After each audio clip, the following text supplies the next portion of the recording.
anybody who watches my channel knows that I grow a lot of seeds, and it always seems to work for me, and I don't do anything complicated. And when I watch other people's YouTube channels, they always have this very sophisticated way of growing. You know, they're always using some sort of special containers, or, you know, watering with a dilute seaweed mixture, or using vermiculite and, you know, covering the seeds with vermiculite. And one example of that would be, say, Richard Perkins, who, you know, is a really well-respected farmer. You know, and he always covers his seeds with vermiculite. And, you know, I've never done that. I've never mixed anything into my seed compost. I've always just used the compost. You know, I kind of figured that, you know, Levingtons know what they're doing when they make a seed compost, you know, and it's always worked for me. So anyway, I thought, well, I'll do a bit of a trial, and I would try growing seeds with different mixes of vermiculite, and also growing in compost as a kind of control, and covering some of the ones in compost with you know, with vermiculite on the top and some just compost on the top. And I did this with some old lettuce seeds that I was struggling to get to germinate, and some decent ones as well, just as, again, by way of comparison. This is why I don't let my cat into the conservatory normally when I'm making videos, because she really wants feeding. Right, she's gone, so we've got a bit more peace and quiet, but no doubt she'll be at this door scratching to try and get in a couple of minutes' time. Anyway, so what I did was, as I say, I tried 3 different scenarios. So this one was 2/3 vermiculite. Now bear in mind, some of these seeds, as I said, they're old and they're not germinating very well. And some of them are new and they are germinating well. So here's a comparison, and I'll go into this in a bit more detail, but that is the basic 2/3 vermiculite. So you can see these have all grown really nicely. Some of these others, they're okay. There's enough there for me. And I want to compare that with this tray.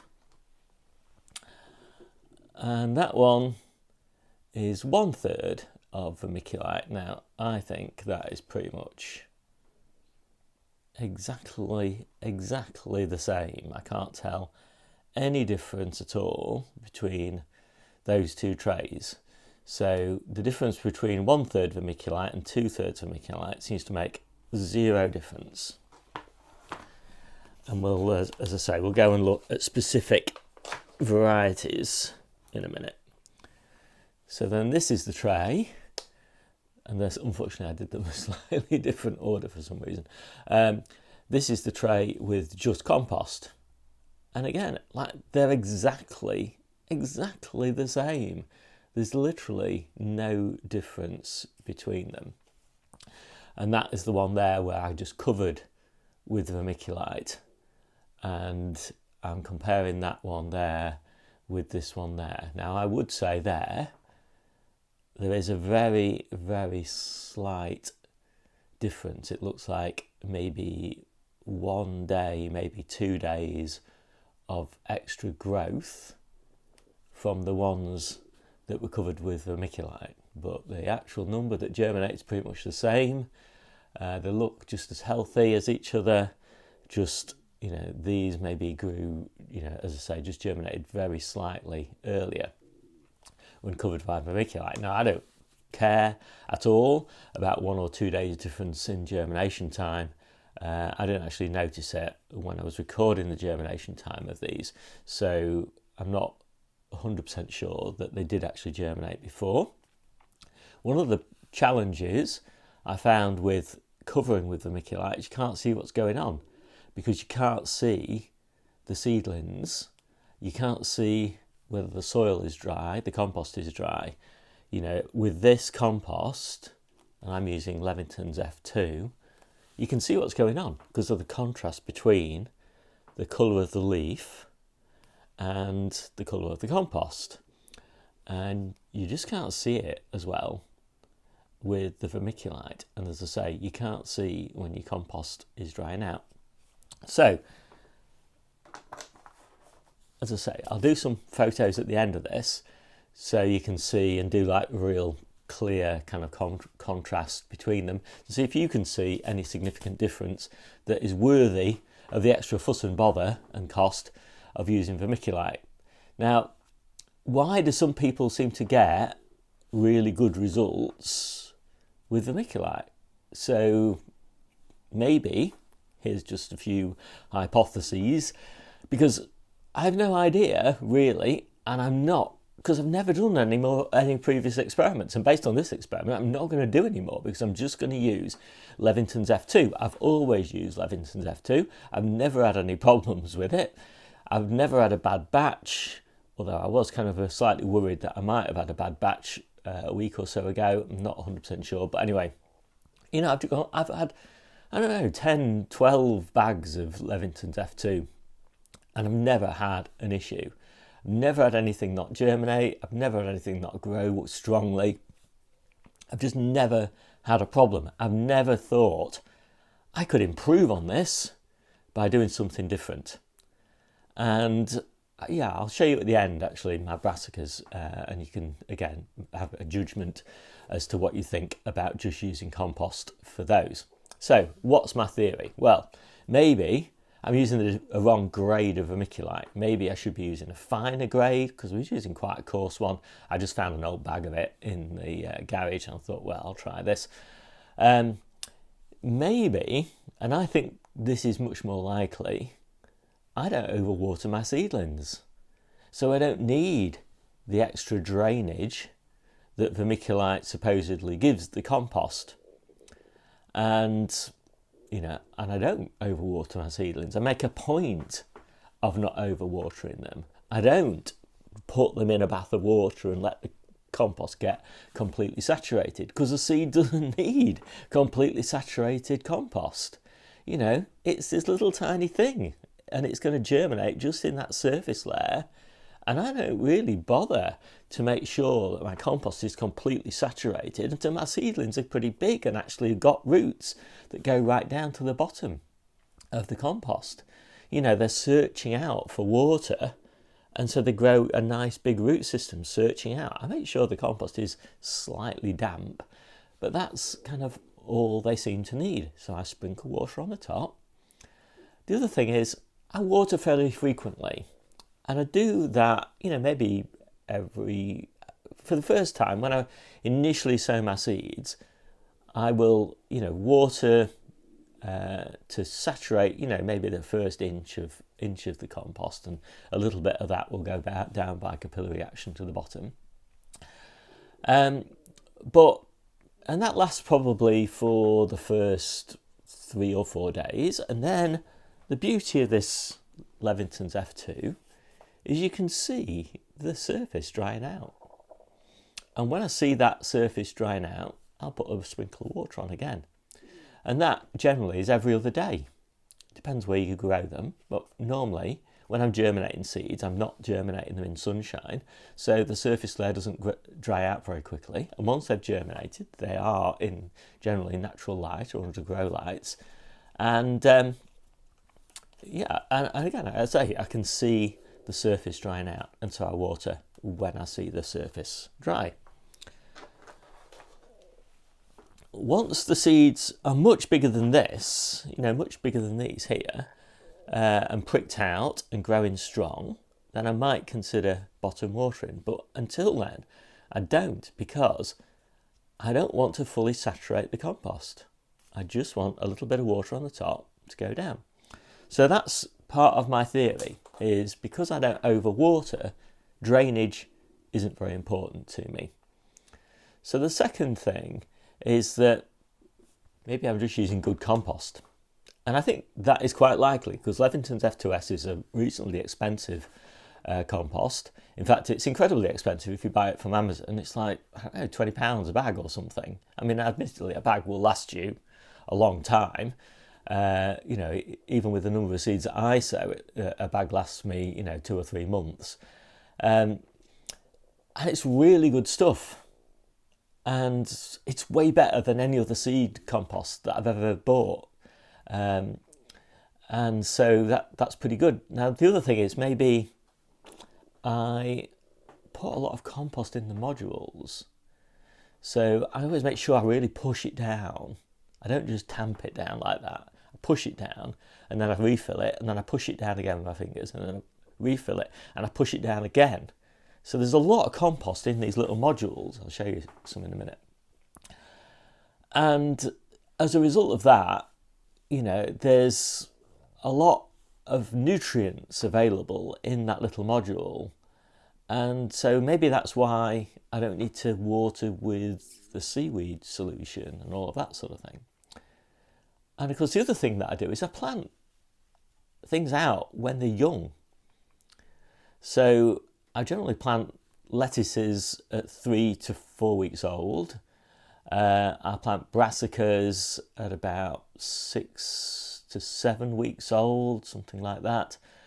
And I do put the brassicas in a reasonable sized module tray as well. Let me get the brassicas and I'll show you.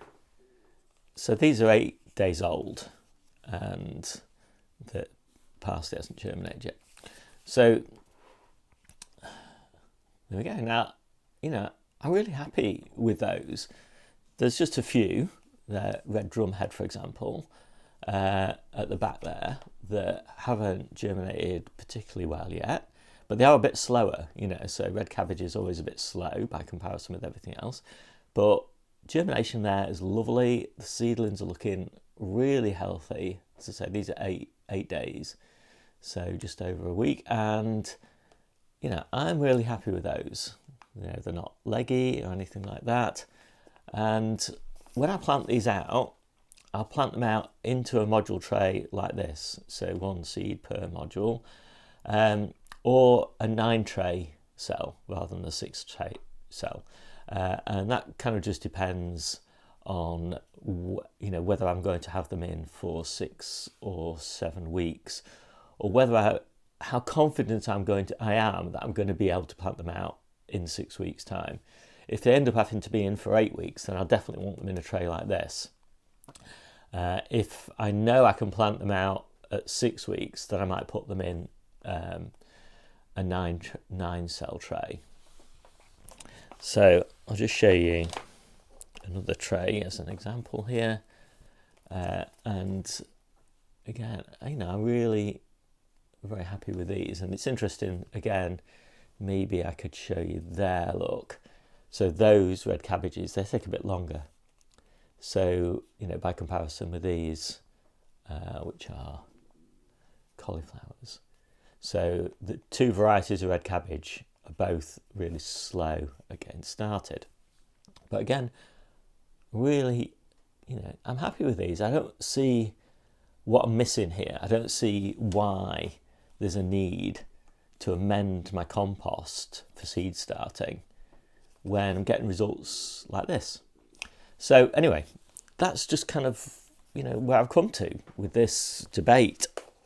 Well, debate in my own mind, really, as to how I grow seeds. I just like things really simple, and I don't like fussing around. I don't like having to think, should I fertilise this or not fertilise this?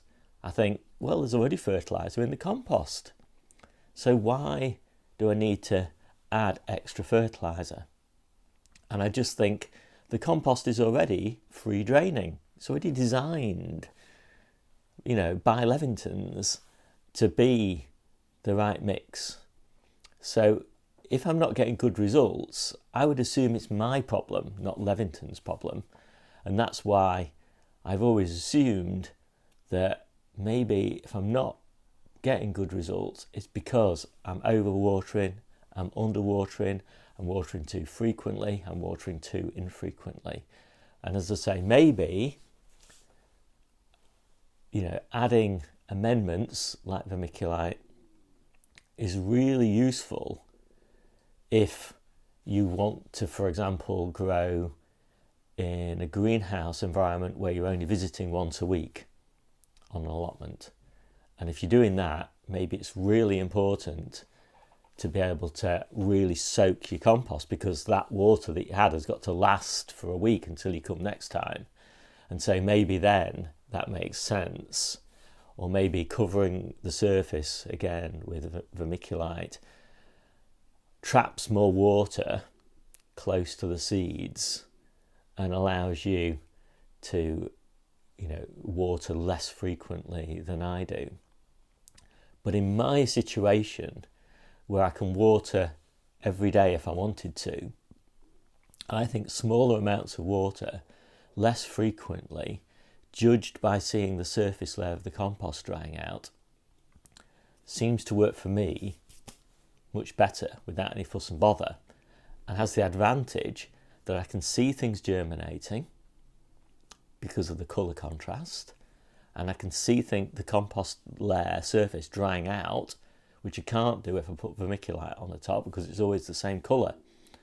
And I suppose I should also say that at this time of year, no propagators, no heat, natural light in the conservatory or outside on my little grow bench, no covers, nothing, just compost, modules, water, light. Anyway, I just thought I'd make a little video about it and see, because I know I'm so inexperienced on this topic that I'll hopefully get some nice comments down below from people explaining, all the subtleties of seed starting that I'm missing because I don't seem to have an issue, and so I've never had to experiment, so I've never had to learn. And I suppose that brings me to that topic at the end, which is you learn by trying.